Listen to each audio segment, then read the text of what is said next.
आज कक्षा 11 के विद्यार्थियों के लिए है अर्थशास्त्र। देख रहे ना, अर्धवार्षिक परीक्षा, विषय अर्थशास्त्र, पूर्णांक 100, समय 3 घंटे। देख लेना, और यह सेट 5 होगा।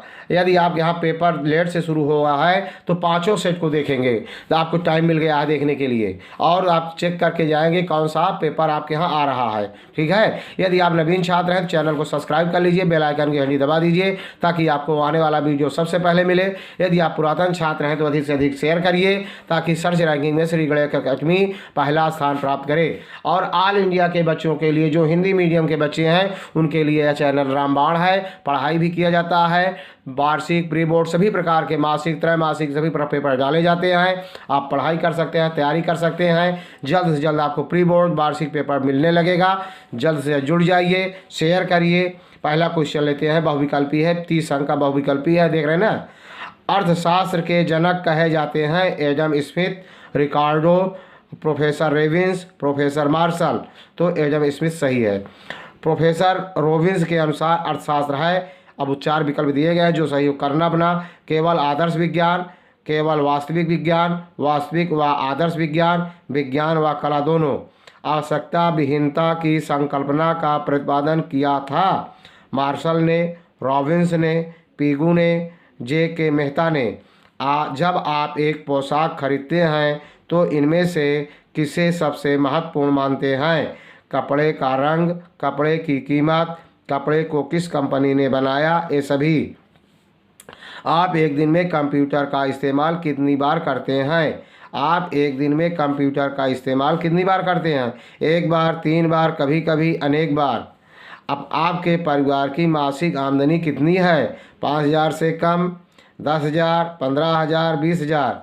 ये सब कॉमन क्वेश्चन है, जहाँ जो करोगे तो नंबर आपको मिलना है। अगला है, दो घरों के बारंबारता वितरण को इस नाम से जानते हैं। एक विचर वितरण, द्विचर वितरण, बहुचर वितरण, इनमें से कोई नहीं। अर्थशास्त्र वह विज्ञान है जो मानव व्यवहार का अध्ययन, साधनों एवं सीमित तथा वैकल्पिक प्रयोगों वाले साधनों के बीच संबंध के रूप में करता है। यह कथन किसका है? वीडियो पूरा देखेंगे, स्किप नहीं करेंगे, अधिक से अधिक शेयर करना है ताकि जिससे सर्च रैंकिंग में श्री गणेश अकेडमी पहला स्थान प्राप्त कर सके। J K. Mehta, Marshall, Robbins, Pigou. निम्नलिखित में से आप किस समाचार पत्र को नियमित रूप से पढ़ते हैं? Hindustan, Dainik Jagran, Dainik Bhaskar, times of India. PTO, please turn over. देख रहे हैं ना। आगे अगला क्वेश्चन लेते हैं, छोड़ना एक भी नहीं है। अगला है, वर्गीकृत आंकड़ों में सांख्यिकी परिकलन आधारित होता है प्रेक्षणों के वास्तविक मानों पर, निम्न वर्ग सीमाओं पर, उच्च वर्ग सीमाओं पर, वर्ग के मध्य बिंदुओं पर। पारस का अर्थ है अधिकतम एवं न्यूनतम प्रेक्षणों में अंतर, न्यूनतम एवं अधिकतम प्रेक्षणों में अंतर, अधिकतम एवं न्यूनतम प्रेक्षणों में अनुपात। अगला है, इनमें से कौन नीरस सम्मकों को अर्थपूर्ण, रोचक व अधिक बोधगम्य बनाते हैं? शब्द, अंक, लेख, चित्र। 13वां क्वेश्चन है, महान प्रगत उछाल का आरंभ कहाँ किया गया? भारत में, चीन में, नेपाल में, अमेरिका में। नवीकरणीय संसाधन है कोयला, पेट्रोलियम, लौह अयस्क, जल। देख रहे हैं ना। अगला, विश्व पर्यावरण दिवस प्रत्येक वर्ष किस तिथि को मनाया जाता है? 5 अप्रैल, 5 मई, 5 जून, 5 जुलाई। अगला, जब श्रमिक की उत्पादकता शून्य या ऋणात्मक होती है तो उसे क्या कहते हैं? मौसमी बेरोजगारी, छिपी बेरोजगारी, अस्थायी बेरोजगारी, शिक्षित बेरोजगारी। देख रहे हैं ना।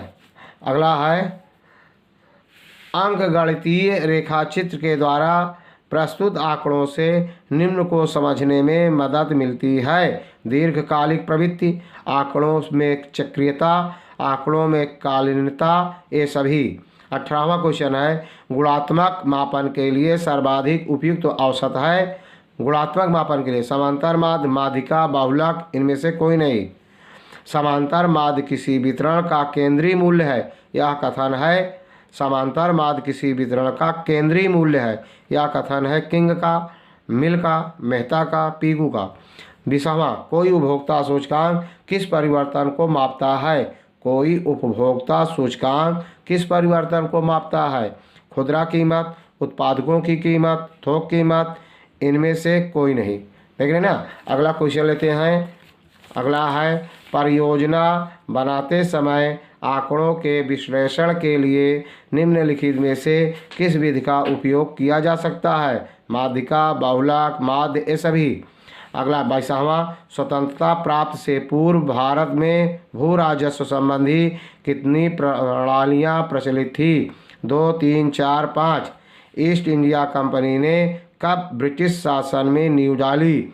1757 में, 1857 में, 1551 में, 1657 में।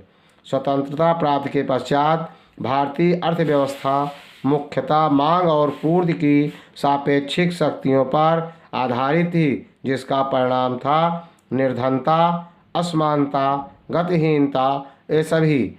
भारत सरकार ने औद्योगिक नीति की घोषणा कब की? 6 अप्रैल 1948 को, 1 अप्रैल 1999 को, 2 अक्टूबर 1993। इनमें से कोई नहीं। भारत में औद्योगिक नीति की प्रक्रिया कब से अपनाई जा रही है? 1991 से, 1992 से, 1993 से, 1994 से। औपचारिक शिक्षा का कार्यक्रम कब शुरू किया गया? 1995 में, 1993 में, 1996 में, 1980 में। आर्थिक विकास मानवीय प्रयत्नों का परिणाम है, यह कथन किसका है? प्रोफेसर रिचर्ड टी गिल, बाद में है प्रोफेसर आर्थर लेविस, प्रोफेसर मिट, प्रोफेसर सुल्य। अगला है, किस अवधि को स्वर्णिम क्रांति के प्रथम प्रारंभ का काल माना जाता है?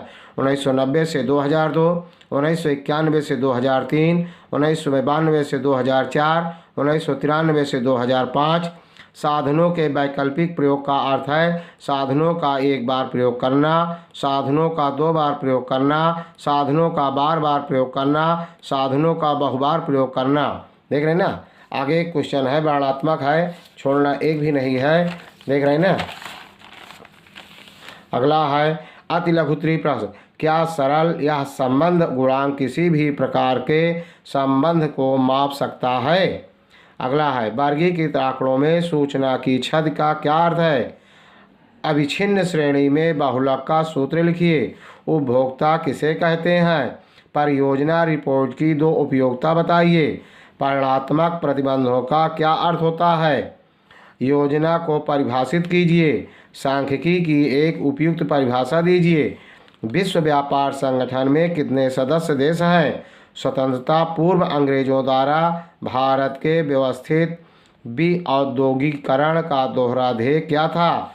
लघुत्तरीय प्रश्न, शिक्षा को किसी राष्ट्र के विकास में एक महत्वपूर्ण आगत माना जाता है, क्यों? प्रतिदर्श, समष्टि तथा चर के 2 उदाहरण दीजिए। सारणीयन में प्रयुक्त वर्गीकरण के प्रकार बताइए। केंद्रीय प्रवृत्ति क्या है? परिभाषा लिखिए। भारत में औपनिवेशिक शासन की आर्थिक नीतियों का केंद्र बिंदु क्या था? उन नीतियों के क्या प्रभाव हुए? कृषि क्षेत्र में लागू किए गए भूमि सुधार की आवश्यकता और उनके प्रकारों की व्याख्या कीजिए।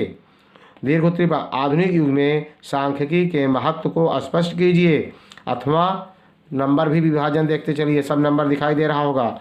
आर्थिक प्रणाली से क्या आशय है? आर्थिक प्रणाली के प्रमुख लक्षण बताइए। आर्थिक सुधार से क्या आशय है? भारत में आर्थिक सुधार की प्रक्रिया अपनाने की क्या आवश्यकता थी? अथवा अर्थशास्त्र की प्रकृति की विवेचना कीजिए। देख रहे हैं ना। यदि वीडियो अच्छा लगा हो तो लाइक करना, सब्सक्राइब करना, शेयर करना। जय हिंद, जय भारत।